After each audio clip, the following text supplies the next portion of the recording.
एक बहुत ही साधारण सी छवि से आज की इस गहन चर्चा की शुरुआत करते हैं। एक कागज के हवाई जहाज की कल्पना कीजिए। हाँ, बचपन में हम सब ने बनाए हैं। बिल्कुल। किसी के हाथ से निकला हुआ एक पन्ने का टुकड़ा जिसे बड़ी सावधानी से मोड़ा गया है।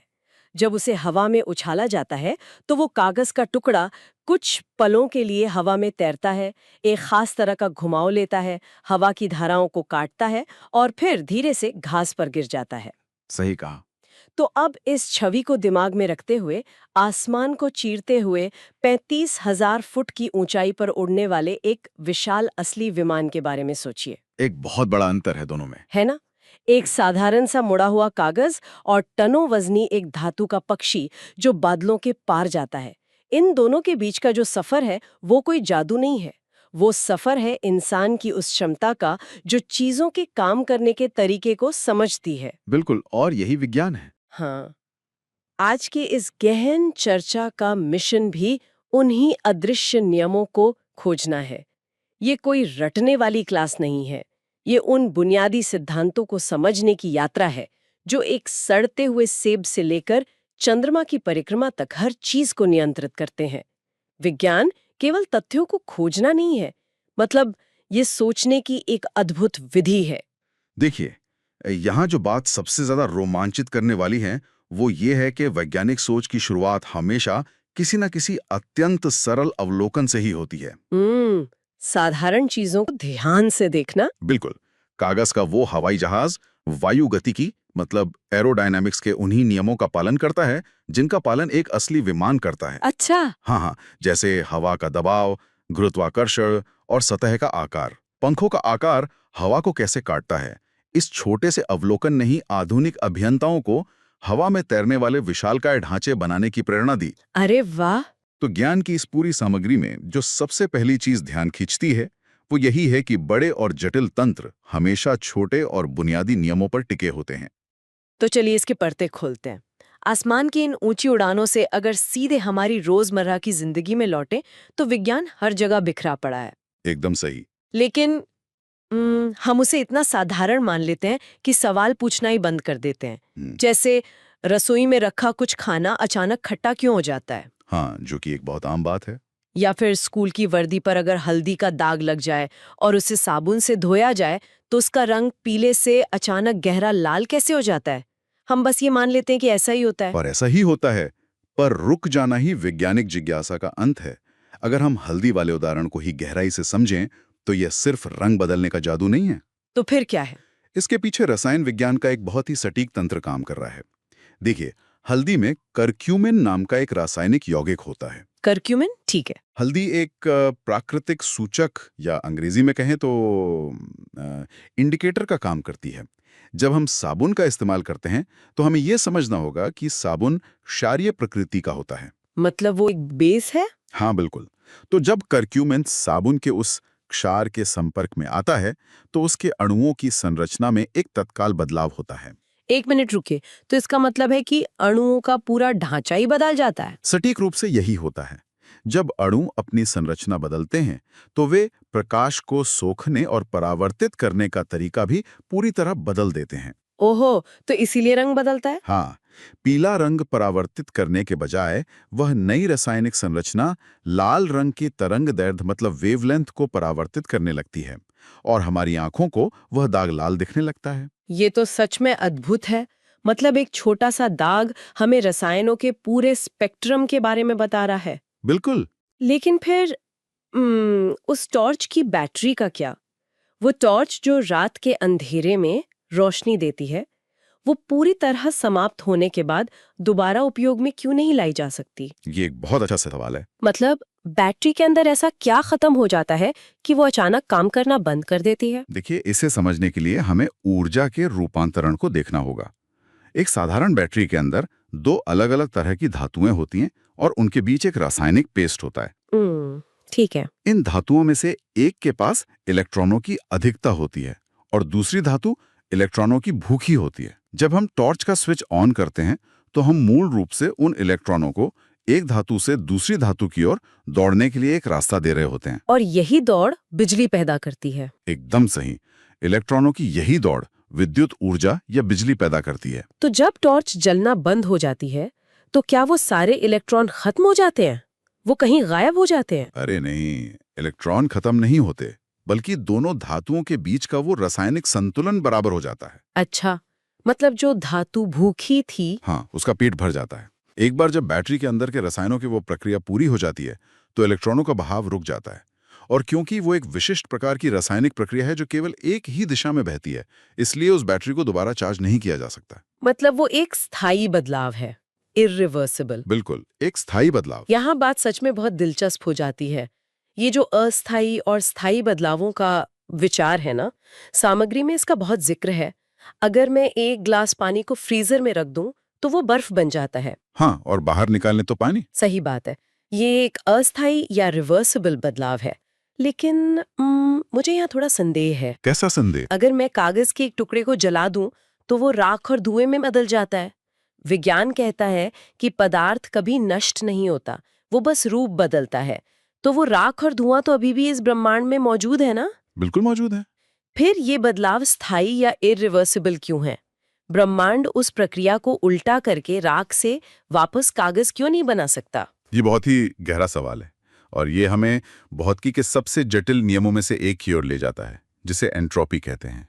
एंट्रोपी? हाँ, इसे इस तरह से विजुलाइज करें। मान लीजिए कि आपके पास लेगो ब्लॉक्स का एक बहुत ही सुंदर और जटिल महल बना हुआ है। लेगो ब्लॉक्स, ठीक हाँ, है। ये महल उस कागज के पन्ने की तरह है। अब अगर हम उस महल के टुकड़ों को अलग अलग कर दें तो हम उन्हें वापस जोड़कर महल बना सकते हैं। ये बर्फ के पिघलने जैसा है।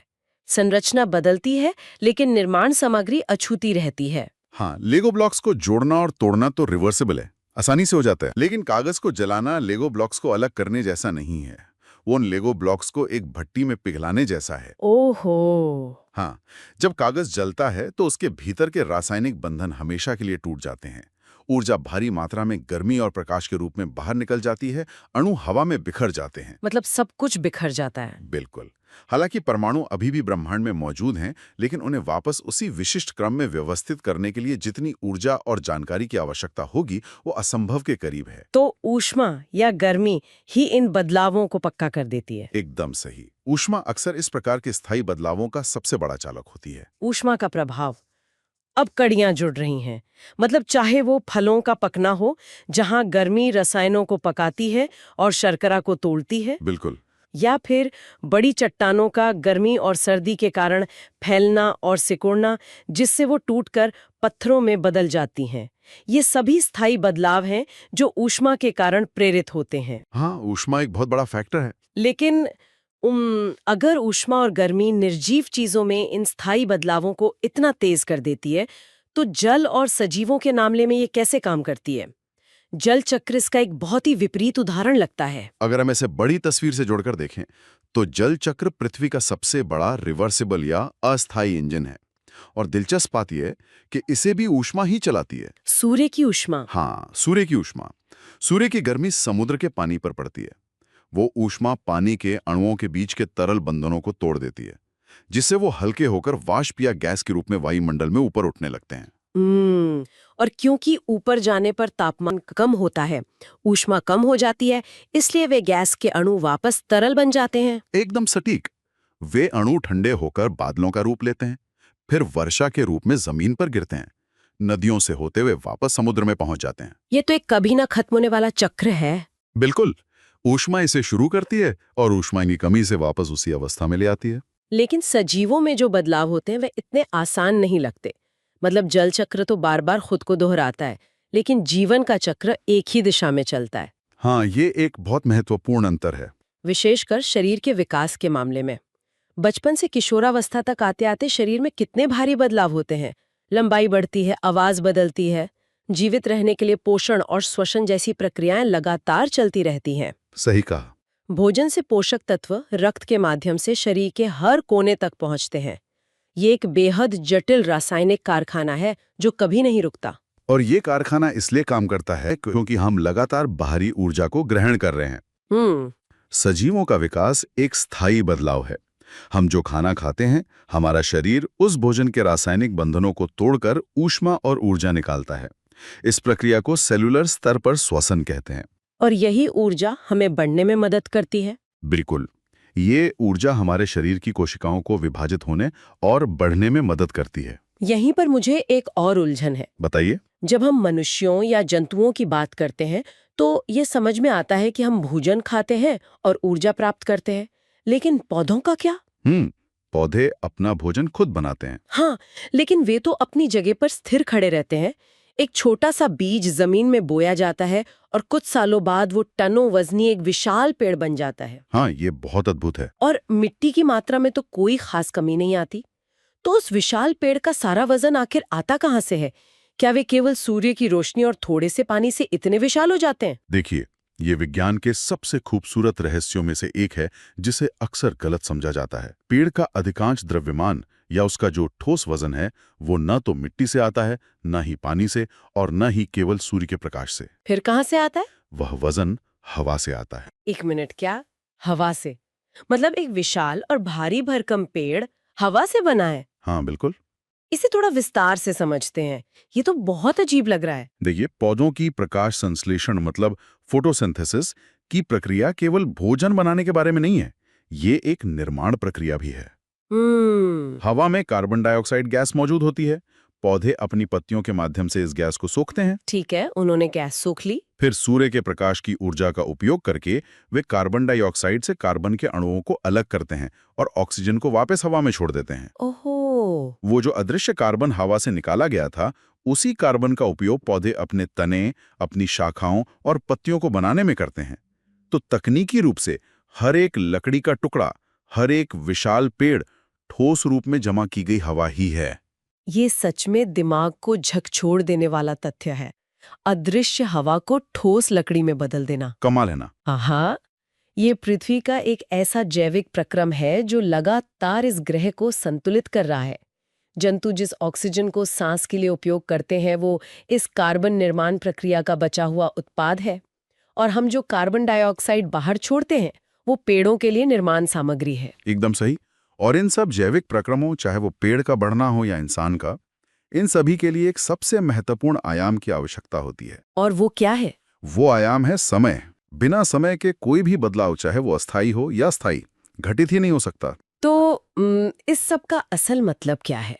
आज तो हमारे पास कलाई घड़ियां हैं, स्मार्टफोन पर चमकते हुए नंबर हैं, हम समय को बहुत ही आसानी से पढ़ लेते हैं। हाँ, आज तो बहुत आसान है। लेकिन इस समय को इंसान ने सबसे पहले मापना कैसे सीखा होगा? डिजिटल युग से बहुत पहले किसी ने ये कैसे तय किया होगा कि समय जैसी अमूर्त चीजों को मापा भी जा सकता है? देखिए, प्रारंभिक सभ्यताओं के लिए समय मापने का सबसे भरोसेमंद उपकरण कोई मशीन नहीं, बल्कि ये विशाल ब्रह्मांड और प्रकाश था। प्रकाश? हाँ, सूर्य का प्रकाश और उसके कारण बनने वाली परछाइयों की लंबाई ने सबसे पहले इंसान को समय का बोध कराया। अच्छा, जैसे धूप घड़ी काम करती है। बिल्कुल। जब पृथ्वी अपने अक्ष पर घूमती है तो सूर्य आसमान में अपनी जगह बदलता हुआ प्रतीत होता है। इस आभासी गति के कारण किसी भी वस्तु की परछाई सुबह के समय लंबी होती है, दोपहर में सबसे छोटी हो जाती है और शाम को फिर से लंबी होकर दूसरी दिशा में चली जाती है। धूप घड़ी इसी सटीक ज्योमिति का उपयोग करती है। इसका मतलब है कि प्रकाश केवल चीजों को देखने के लिए ही जरूरी नहीं है। प्रकाश और परछाई मिलकर ब्रह्मांड की गति को पढ़ने की एक भाषा बनाते हैं। सटीक कहा आपने। और जब हम प्रकाश और परछाई के इस खेल को ब्रह्मांड के स्तर पर देखते हैं तो चीजें और भी भव्य हो जाती हैं। परछाइयां केवल पेड़ों या इमारतों की नहीं बनती। हाँ, ग्रहों की भी तो बनती होंगी। बिल्कुल। पूरी की पूरी पृथ्वी अंतरिक्ष में एक विशाल परछाई डालती है। चंद्रमा अपनी परछाई डालता है। और इन्हीं विशाल परछाइयों के कारण ही ग्रहण मतलब इक्लिप्स जैसी अद्भुत खगोलीय घटनाएं होती है। हाँ, जब सूर्य, पृथ्वी और चंद्रमा अंतरिक्ष में बिल्कुल एक सीधी रेखा में आ जाते हैं ना, तो इस खगोलीय संरेखण को सिजिगी कहा जाता है। सिजिगी? हाँ। और तभी ग्रहण होता है।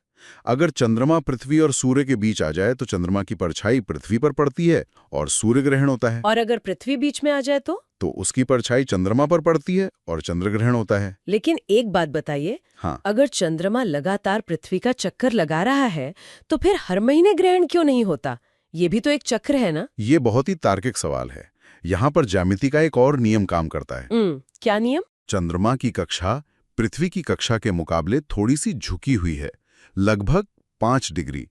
इस झुकाव के कारण ज्यादातर समय चंद्रमा पृथ्वी की परछाई के या तो ऊपर से निकल जाता है या नीचे से। अच्छा, तो वे हमेशा एक सीध में नहीं आते। बिल्कुल, वे तीनों पिंड केवल कुछ खास समय पर ही एकदम सीधी रेखा में आते हैं। इन गतियों और झुकावों का गणित ही हमारे मौसम, हमारे दिन रात और हमारे समय के मापन को तय करता है।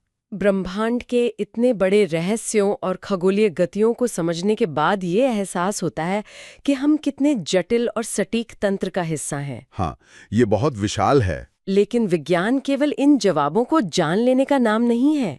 ये जानने की प्रक्रिया ही सबसे ज्यादा मजेदार है। और ये प्रक्रिया शुरू होती है सवाल पूछने से। बिल्कुल, सवाल पूछना सबसे जरूरी है। इस संदर्भ में सामग्री में एक बहुत ही दिलचस्प मानसिक कसरत दी गई है जिसे गतिविधि 1.1 कहा गया है। आमतौर पर विज्ञान का मतलब माना जाता है कि कोई प्रश्न पूछा जाए और उसका उत्तर दिया जाए, लेकिन यहाँ प्रक्रिया को पूरी तरह से उलट दिया गया है। हाँ, उल्टे सवालों का ये खेल वैज्ञानिक पद्धति के सबसे महत्वपूर्ण हिस्से को दर्शाता है, जिसे परिकल्पना या हाइपोथेसिस का निर्माण करना कहते हैं। वैज्ञानिक अक्सर प्रकृति में कोई परिणाम या उत्तर देखते हैं और फिर उन्हें पीछे की ओर काम करते हुए ये खोजना होता है कि वो घटना क्यों घटी, मतलब सही प्रश्न क्या है। तो चलिए इस परिकल्पना वाले खेल को खेलते हैं। यहाँ स्रोत में कुछ मजेदार उत्तर दिए गए हैं जिनके लिए हमें सवाल करने हैं। चलिए खेलते हैं। पहला उत्तर है क्योंकि बिल्ली के दांत टेढ़े थे। अब अगर ये उत्तर है तो इसका प्रश्न क्या रहा होगा? अगर हम इसे तार्किक रूप से सोचें तो प्रश्न कुछ ऐसा हो सकता है कि चूहे के शरीर पर जो खरोच के निशान थे वो सीधे क्यों नहीं थे। अरे वाह, ये अच्छा था। या फिर वो शिकारी बिल्ली उस रस्सी को एक बार में क्यों नहीं काट पाई। हाँ, ये भी हो सकता है। या शायद ये कि पड़ोसी के कुत्ते ने उस बिल्ली को देखकर हंसना क्यों शुरू कर दिया। हाँ, बिल्कुल। एक और उदाहरण लेते हैं।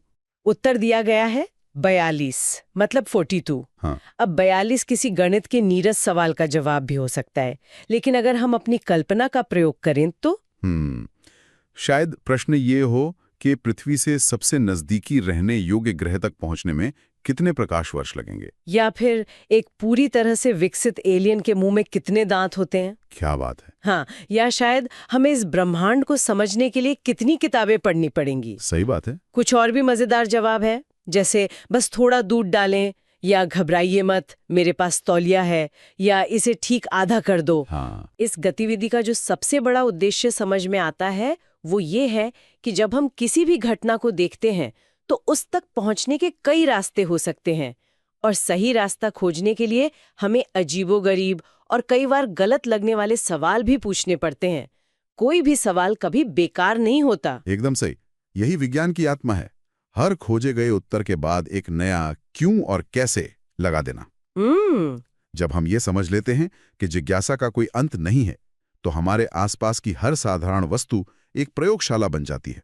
तो अगर हम इस पूरी यात्रा के धागों को एक साथ पिरोएं, हमने एक साधारण कागज के हवाई जहाज से शुरुआत की और देखा कि कैसे छोटे नियम बड़े बदलाव लाते हैं। बिल्कुल। हमने जाना कि हल्दी का रंग बदलना रसायनों का एक गहरा खेल है और बैटरी का खत्म होना ऊर्जा के एक तरफा बहाव का सूचक है। हाँ। हमने बर्फ के पिघलने और कागज के जलने के बीच के अंतर को समझा और ये जाना कि कैसे अदृश्य हवा एक विशालकाय पेड़ के ठोस शरीर में बदल जाती है। परछाइयों ने हमें समय पढ़ना सिखाया और उल्टे सवालों ने हमें सोचना। और इसी के साथ एक बहुत ही गहरी अवधारणा पर विचार करना आवश्यक है। हमने शुरुआत में स्थायी और अस्थायी बदलावों की बात की थी ना? हाँ, की थी। हमने देखा कि ऊष्मा किसी कागज को जलाकर राख कर देती है और ये प्रक्रिया वापस नहीं लौट सकती। अगर हम इसे ब्रह्मांड के स्तर पर लागू करें तो ये पूरा का पूरा ब्रह्मांड ही एक बहुत बड़े स्थायी बदलाव से गुजर रहा है। अच्छा। हाँ, हर गुजरते सेकंड के साथ ब्रह्मांड फैल रहा है और इसकी ऊर्जा लगातार ठंडी और अव्यवस्थित हो रही है। इस अव्यवस्था को ही एंट्रोपी कहा जाता है। मतलब ये ब्रह्मांड खुद उस जलते हुए कागज की तरह है जिसकी राख लगातार फैल रही है। एकदम सटीक। और सबसे बड़ा रहस्य ये है कि एंट्रोपी का ये नियम ही शायद वो कारण है जिससे समय केवल एक ही दिशा में आगे बढ़ता है, मतलब भविष्य की ओर। समय कभी पीछे नहीं जाता क्योंकि ब्रह्मांड की अव्यवस्था कभी कम नहीं हो सकती। तो अगली बार जब कोई घड़ी की टिक टिक सुने तो ये जरूर सोचे कि वो सिर्फ कांटे नहीं घूम रहे हैं, बल्कि वो इस विशाल ब्रह्मांड के धीरे धीरे एक नई अवस्था में बदलने की आवाज है। बाप रे। समय की यह दिशा और ब्रह्मांड का ये फैलाव, विज्ञान की ये यात्रा ऐसे ही अथाह सवालों के साथ लगातार आगे बढ़ती रहती है। उस कागज के हवाई जहाज को कभी जमीन पर गिरने मत दीजिए। सवालों को पंख लगाइए और अपनी जिज्ञासा की उड़ान को हमेशा आसमान में बनाए रखिए।